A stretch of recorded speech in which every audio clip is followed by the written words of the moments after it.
Hey, welcome to the warm-up tutorial. So we're gonna get right into it here, starting off with jumping jacks. All right, I know I'll slide down there.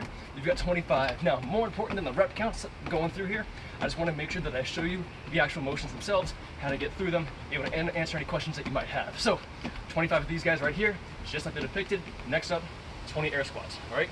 So the purpose of these first two exercises, for the most part, is just going to be getting the heart rate on up. So I'm not going to worry too much about the technicalities behind the squat form.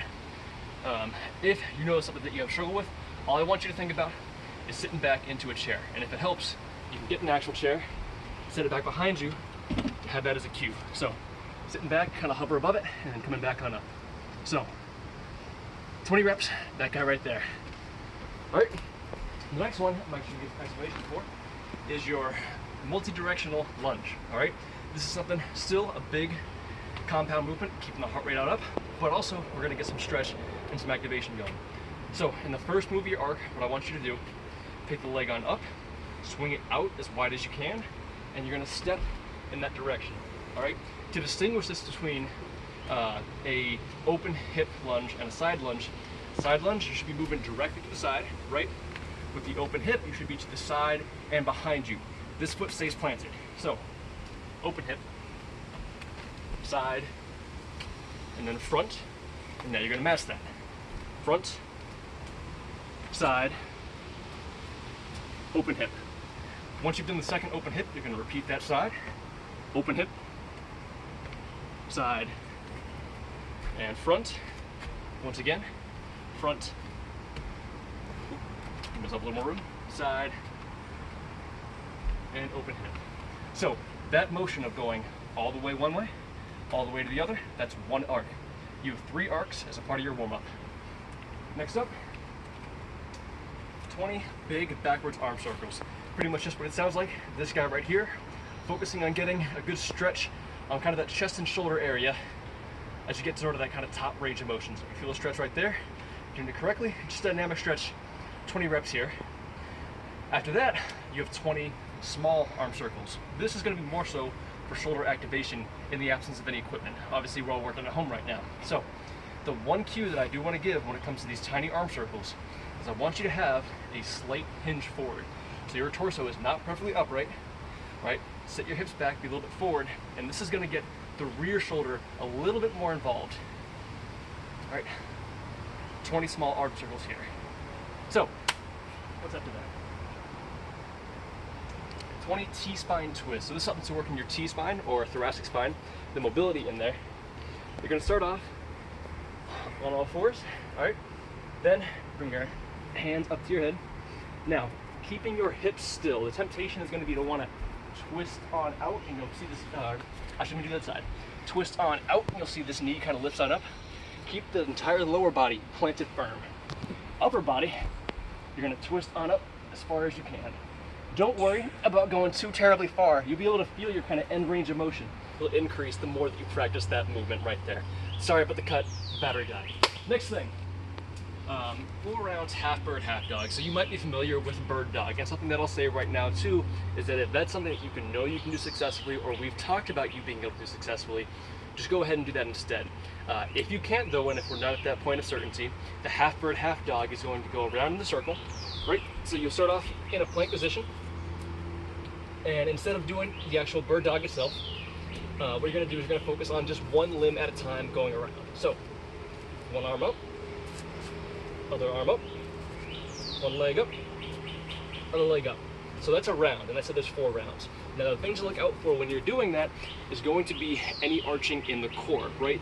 This exercise is really good for teaching, you know, what should the tension relationship be between the core and the low back and the glutes, and the upper back when you're working the arms. So with respect to that, you know, if I lift a leg up and I can feel my back really arch like this, you know, I know that I need to take the time to really consciously contract this core as tight as I can, lift this leg on up slow, you know, to fight that arching from happening. So 4 rounds, half bird, half dog, 10 hip bridges.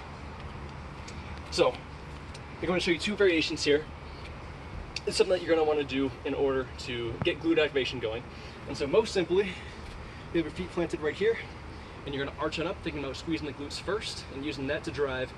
So in your finishing position, you should have a straight line going from the shoulder all the way to the knee right here.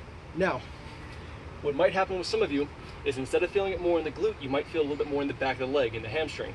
If that's happening to you, for your 10 reps, what you want to do is a frog bridge. So you'll be here, feet together, legs apart, and when you bridge on up, it's the exact same cues. You know, go from the hips first, straight line from the shoulder to the knee, and this is going to help take some of that tension away from the hamstrings and into the glutes instead. All right, so 10 bridges, either regular or frog. Let's after that. Hip swing, side to side. This is just something similar to our the side lunges that we did before, or the three-dimensional lunges we did before. So side to side, you'll be here, keep this foot planted on down, and get some good motion in the hip itself. Swing it from side to side. You do 10 on both sides, and same thing, going front to back, same kind of cues. You want to have your outside leg be the one that you're swinging, and you're going to do that so you can get a little bit more motion out of the swing itself. Now that being said, even though you are going for the motion of the swing, you do want to make sure that you're not bending too much at the spine to get that motion. So keep the core tight like you would, say during the bird dog. And just swing that forward and back. You should feel stretching the hamstring when you swing on up, stretching the hip flexor when you swing on back. So those are your hip swings.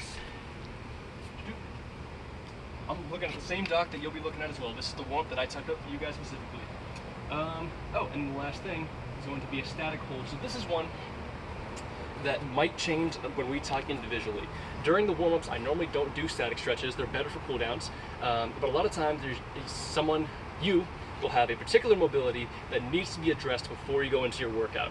And for most people, that's a tightness in the hamstring or the calf muscle right here. So with that being the case, I'm going to show you that stretch right now, and then as I get to talking to you, and we'll work on the programs throughout, we'll get an idea of, hey, what stretches do we need to replace that stretch with if it's different for you. So, getting into the actual stretch itself, what I want you to do is you'll take a step back from somewhere where you can prop a foot up, like right here. All right, you take that step on back, and I should have a straight leg going on the calf and the knee right here, right? Straight leg right here. Now I'm going to do is I have to step on back, keep your back straight, and then hinge on forward. And depending on where you're tight, you'll feel it light up either in the calf or in the hamstring, just depending on wherever your tight area is. For me, it's going to be my hamstring.